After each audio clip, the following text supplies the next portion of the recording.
menarik. Tonton sampai habis supaya kamu bisa menyiapkan diri untuk menjadi orang HR idaman bagi banyak business owner.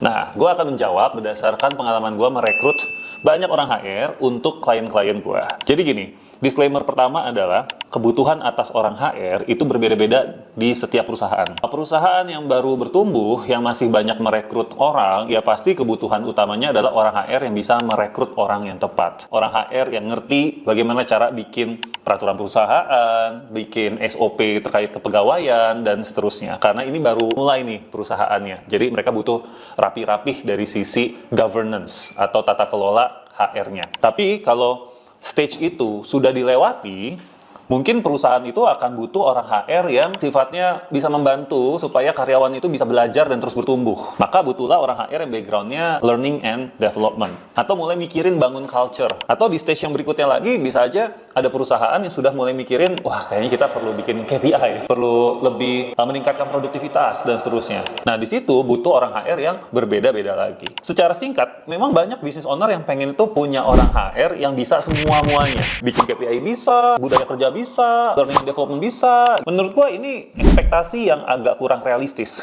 Karena kalau mau bisa orang HR yang ngerti semuanya, berarti butuh orang HR yang pengalaman itu minimal 5 tahun.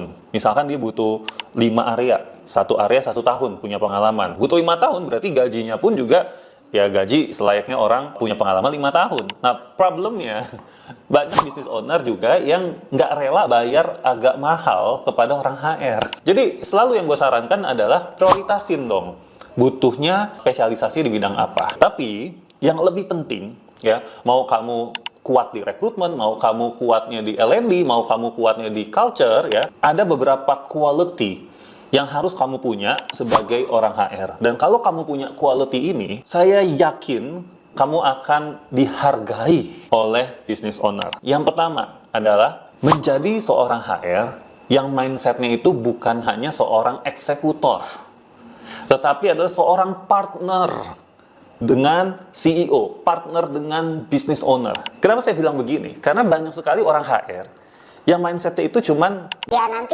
tergantung, keputusannya ada di bos, keputusannya ada di owner, saya tinggal ngelakuin aja. Contoh ya, orang HR-nya cuma jadi eksekutor untuk payroll, tapi nggak pernah merasa layak atau nggak pernah berinisiatif untuk diskusi soal prinsip-prinsip kenaikan gaji yang harusnya dimiliki oleh perusahaan tersebut. Nah, orang HR yang punya mental seperti ini mungkin tetap akan dipekerjakan, tetapi saya pikir nggak akan dihargai selayaknya. Karena business owner akan melihat dia, ya dia hanya execute aja apa yang saya minta, nggak pernah ada perlawanan, nggak pernah ada diskusi dan sebagainya. Oh, tapi nanti kalau ngelawan saya dipecat lah. Terserah, kalau lu mau komen kayak gitu terserah, itu mental lu. Ya.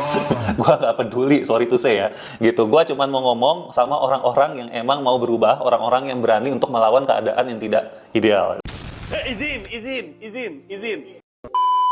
Gue nggak pengen orang-orang HR itu menyerah sama keadaan. Oke lah, mungkin business owner lu pas lo coba diskusi nggak nganggep lu. Oke lah, business ownernya pas lu mencoba untuk jadi partner dia nggak nanya lu gitu ya.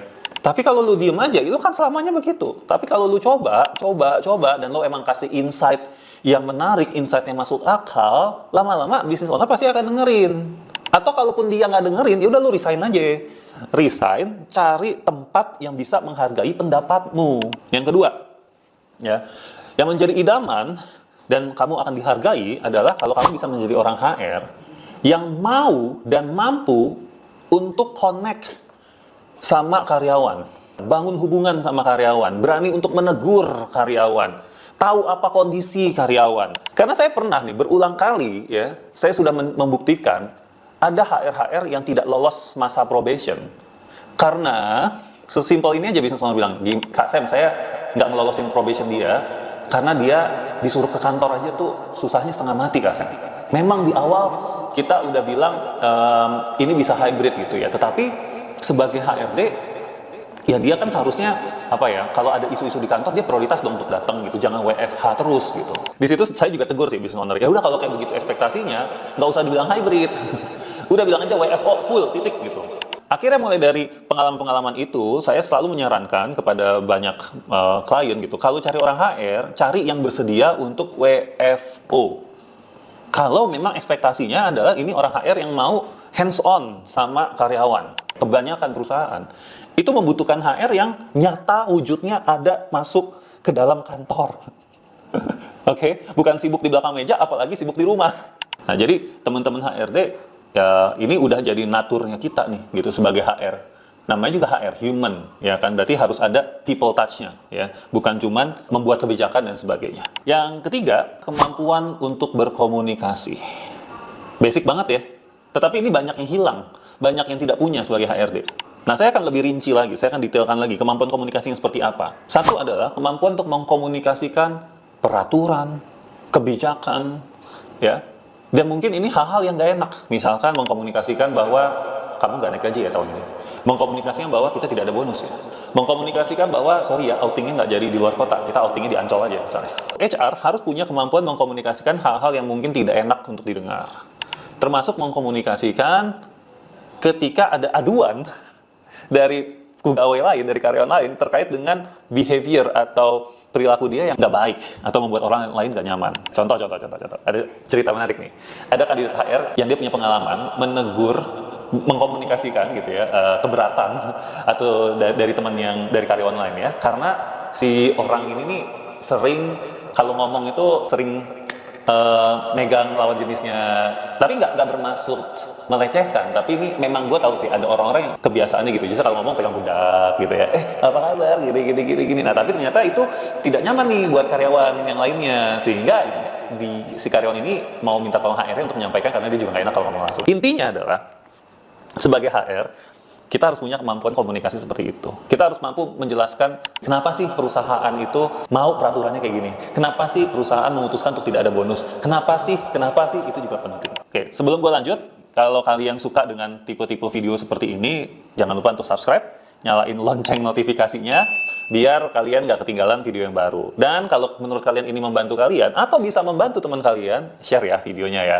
Oh ya, satu lagi, gue juga mau mengumumkan sesuatu bahwa gue juga punya e-course tentang pembuatan KPI. Jadi kalau kamu mau belajar lebih lengkap tentang KPI dan lebih terstruktur, langsung aja bisa klik link yang ada di deskripsi di video ini.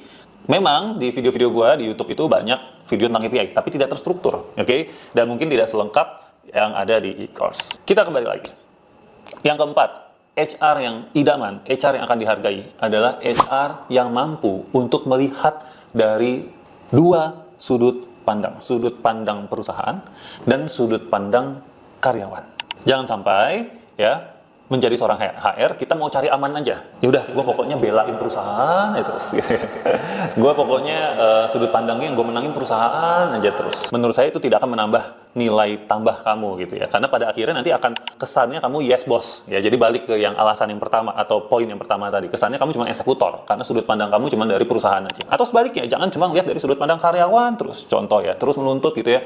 Pak, karyawan minta semua orang dikasih laptop. Tapi dia nggak berusaha melihat dari sudut pandang perusahaan nih. Misalkan dari segi budgetnya, dari segi urgensinya. Apakah ada urgensi untuk semuanya dapat laptop atau hanya pihak-pihak tertentu, posisi tertentu aja yang bisa dapat laptop ya. Nah, itu adalah 4 quality yang bisa membuat kamu menjadi HR idaman. Kalau dirangkum, yang pertama adalah punya mental dan mindset sebagai partner, bukan hanya eksekutor. Yang kedua adalah mau dan mampu untuk hands-on, untuk berinteraksi dengan karyawan. Yang ketiga adalah mampu untuk mengkomunikasikan hal-hal yang terkait dengan peraturan dan bahkan hal-hal yang nggak enak kepada karyawan.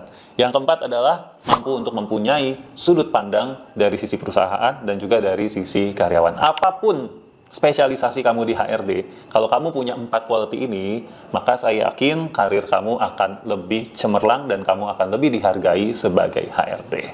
Semoga membantu teman-teman. Sampai jumpa di video berikutnya.